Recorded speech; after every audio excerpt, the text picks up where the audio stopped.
What is up, folks? Welcome to another Intermezzo episode. My name is Justin Khanna. If you're new to these videos slash podcasts, an intermezzo serves to be a little bite, a taste of an idea between Emulsion podcast episodes. And on this episode, I want to talk about a way that I've found to personally evaluate food in a way that is as subjectively objective as possible. And then I want to cover how that weighs in, not just how I talk about my experiences I've had when I go out to eat, but how that also weighs in when I'm writing menus of my own. We are not strangers to restaurant critic news on the Emulsion podcast. Hey, for those of you that have been listening for a while, episode 14, we actually had a restaurant critic on the show. Andre Bloomberg-Nygod was my guest that day. And we've, of course, talked about the restaurant awards, the Michelin Guides, San Pellegrinos, James Beards of the world, and even like the David Changs of the world with Ugly Delicious. And I'm just fascinated by the people that spend their days evaluating food. But then the question becomes, how do they look at a restaurant or a chef or an experience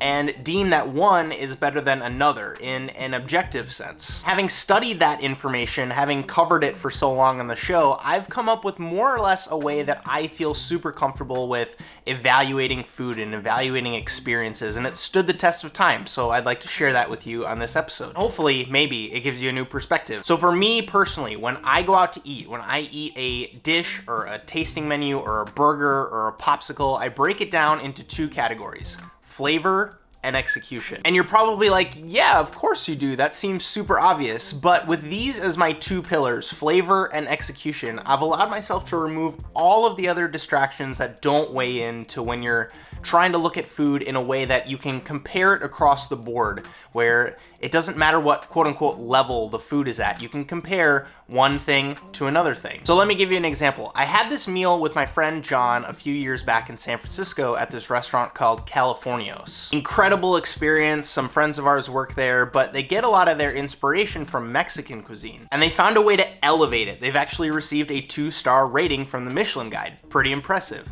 But then flipping it to the other end of the spectrum, in the same genre, I have this taco place that I go to in Seattle with my girlfriend all the time, and I always get their pork adobada quesadilla. With this way of breaking down food into flavor and execution, I'm able to compare both without seeming like a pompous dickhead. So let's start with flavor. They actually say that flavor actually breaks down into taste and aroma, and that aroma component is huge. It's 80 to 90% of what you perceive of as flavor. So that's everything that you get when you smell something that goes through your olfactory system. But that 20-ish% that's on the taste side, that is where those crucial elements come into play. So bitterness, acid, salt, umami. That's what truly develops flavor and gives an ingredient something more than just the aroma that it naturally has. And flipping it, that could also break a dish, right? Like, did you add too much salt? Did you accidentally add a little bit too much vinegar? Is it too bitter? So hopefully you see how, yes, Californios' taco with blue masa, lobster, and fennel sounds really good on paper,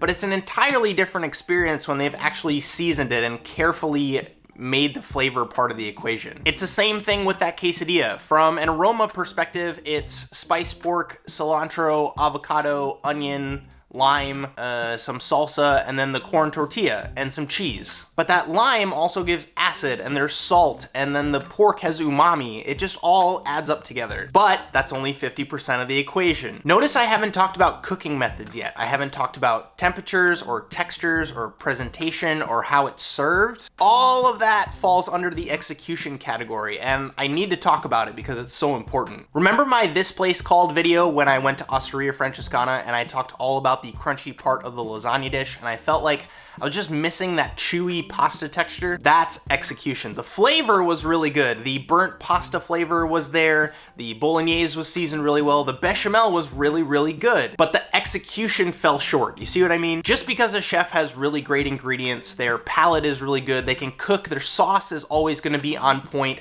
that's only part of the deal. How does it get into the guest's face? That's execution. So I think about Californios and that blue masa taco. How does the shell break? Does it break evenly so that I can get a clean bite from it and half of it doesn't crumble all over my jacket? They build it so your fingers don't get full of sauce, and the lobster is really tender. The temperature is hot but not scalding. All of this adds up to great execution. Talking about that quesadilla, they have a little piece of wax paper underneath the quesadilla, so when the hot tortilla steams, it doesn't stick to the plastic plate. You can pull it off and eat it cleanly. The filling is evenly distributed inside of the quesadilla, so every single bite you get a myriad of all the ingredients. It's not like one bite is going to be full of onion and then the other bite is going to be just pork. They're also kind of haphazard with the cheese when they sprinkle it on, so that some of it kind of falls out and then toasts on the griddle, so you get these little salty, crispy cheese bites on the outside of your quesadilla. Plus, it's small enough so that they don't have to cut it, and then you can all pick it up in one piece and eat it as like a whole quesadilla. Hopefully you're starting to see I can break both of these dishes down into very articulated detail because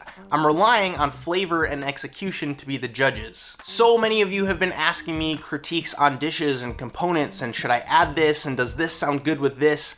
And I'm going to ask you to look back on this episode and ask yourself, how's the flavor and how's the execution? If you nail those two down, everything else is just the icing on the cake. Those details that you'll add on after are the points that elevate a restaurant to a quote-unquote experience. I'll use the White Guide as an example, a coveted guide in Europe, and they use food/gastronomy as the biggest weighted category when they rate a restaurant. They say, quote, "We take into consideration the ingredients, complexity, execution, presentation, and flavors." After that, the categories are beverage, ambiance, and service. And most of those things are typically out of the chef's control. That's the reason why bar managers and maitre d's and service directors still have jobs, because they're super important. But I want you as a chef to play to your strengths, right? And I've consolidated their list to make it easier on myself to create, right? So when I think about ingredients, that goes into the flavor category. Like if you have better tasting carrots with better aroma, that's gonna lend more to your flavor category. And then complexity and presentation are both elements of execution, so I put those under that umbrella. Bringing it all full circle, a point that I really wanted to highlight is the fact that I've been using this when I make my This Place Called food vlogs. I wanted to not only focus on flavor and execution as objectively as possible, but I also wanted to make sure that I was highlighting my experience at that restaurant. I feel like